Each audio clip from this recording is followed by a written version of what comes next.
Hi, welcome to the Gemara on Tzad Amud Bet. We're starting from the first Mishnah on that Amud. This is a review video only, so there are no questions in this video. Ein bein kohen mashuach b'shemen hamishchal l'merubeh begadim ela par habal kol hamitzvot. There is no difference between the kohen who has been anointed with the special anointing oil and the kohen who literally just wears more clothing, has many articles of clothing, except for a special sacrifice called the par habal kol hamitzvot. So these two categories, the Kohen Mashuach B'Shemen HaMishcha and the Merubeh Begadim, are two different types of Kohen Gadol. Originally, there was a special anointing oil made in the days of Moshe Rabbeinu that was used for anointing Kohanim, and at some point that oil became lost. They no longer had it from the days of King Yoshiyahu onwards. They didn't have that oil. And then the Kohen Gadol was not anointed with this oil, but was given extra garments. The Kohen Gadol has 8 special garments as opposed to the 4 of a regular Kohen. So there's no difference between these two different types of being a Kohen Gadol, these two different ways of being anointed a Kohen Gadol. They're functionally the same, except for this sacrifice called Par Habal Kol HaMitzvot. Rashi tells us that this is a sacrifice that was brought if a Kohen Gadol accidentally said that something was okay, but really it wasn't okay, and this was something which, if you did it on purpose, its punishment would be karet. So the Kohen Gadol made a mistake, he thought it was okay, really it's punishable by karet when done purposely, and he acts on this ruling of his, and other people do as well. So when he realizes his mistake, he brings this sacrifice called Par Habal Kol HaMitzvot. Only according to the Mishnah, only a Kohen Mashuach does that. Only a Kohen who's been anointed with the special oil can bring this korban. Ein bein Kohen Mishamesh, the Kohen Shavar. There's no difference between a serving Kohen and a Kohen who used to serve, who's passed, Ela Par Yom HaKippurim, except for a sacrifice called Par Yom HaKippurim and Asirit HaEfa, and a tenth of an Efa. So here again we have two categories of Kohen Gadol. The one who's serving now and the one who used to serve. And Rashi tells us that the situation here is one in which you had a Kohen Gadol serving, something happens and he can't do his service. Irabo mum, some kind of blemish appears in him and now he can't serve. And so there's an understudy, someone who's appointed in his place. But then when the mum goes away, the first Kohen Gadol comes back to work. So he's the Kohen Mishamesh, the guy who was originally there and is now back to work.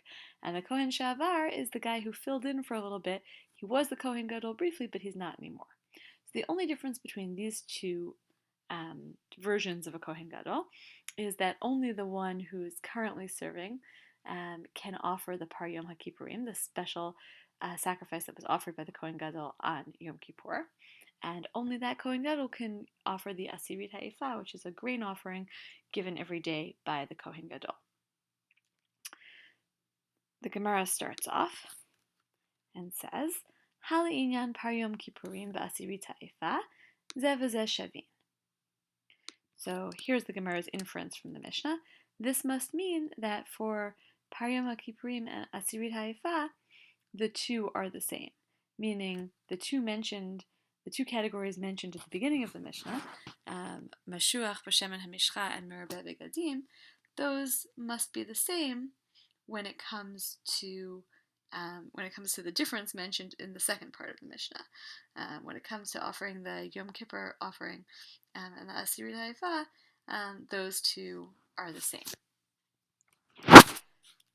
Matnitzin de lo ki Rabbi Meir. Our Mishnah, says the Gemara, is not in accordance with the opinion of Rabbi Meir.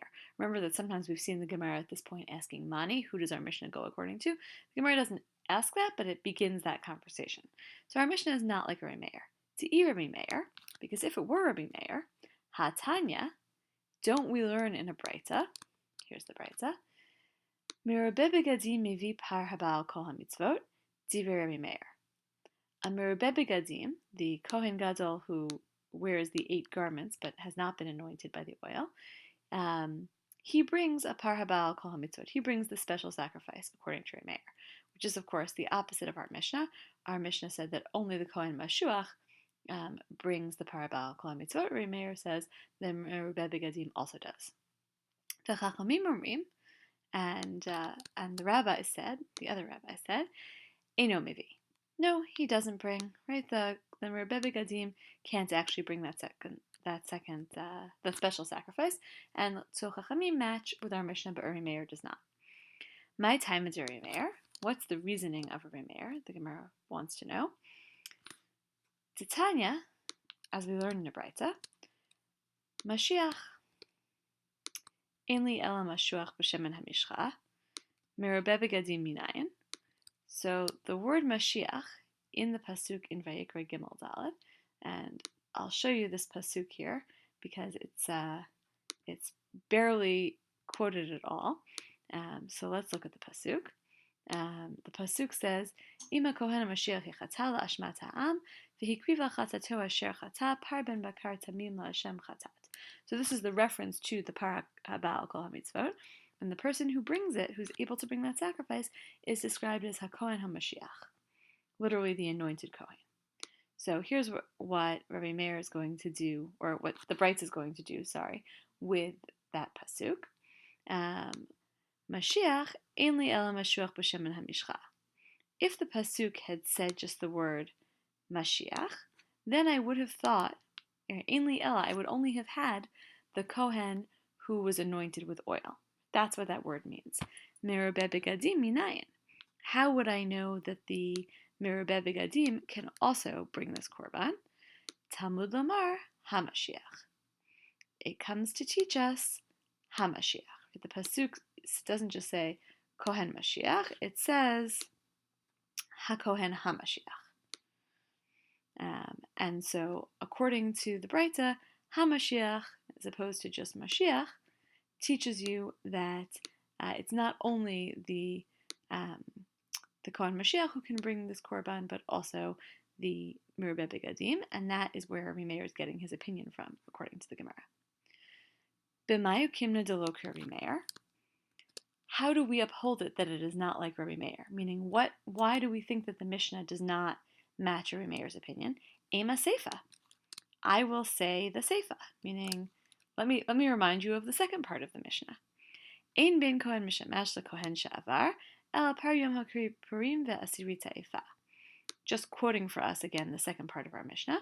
There's no difference between the Kohen who's serving now and the Kohen who used to serve, except for par yom ha'kipurim and asirit ha'efa, except for these two things. Halachol divrehen zev v'zeh shavin, which means that for everything else, these two are the same, and there are other characteristics of a Kohen Gadol, aside from these special sacrifices. A Kohen Gadol, for example, doesn't go to funerals, doesn't allow himself to become tamei even for family members, can't marry a widow, can only marry a virgin. Other restrictions also when the Kohen Gadol dies, the people who were in Arei Miklat, who murdered people by accident, those people are allowed to go home, are allowed to go free. So there are some advantages and restrictions to being a Kohen Gadol, or some attributes of being a Kohen Gadol. And the Gemara says, well, since the end of the Mishnah says that there's no difference between the Kohen Mishemesh and the Kohen Shavar except for these two things, so in all other ways they must be totally the same. Etan la Rabbi Meir. We have reached Rabbi Meir, meaning this is actually the position for Rabbi Meir.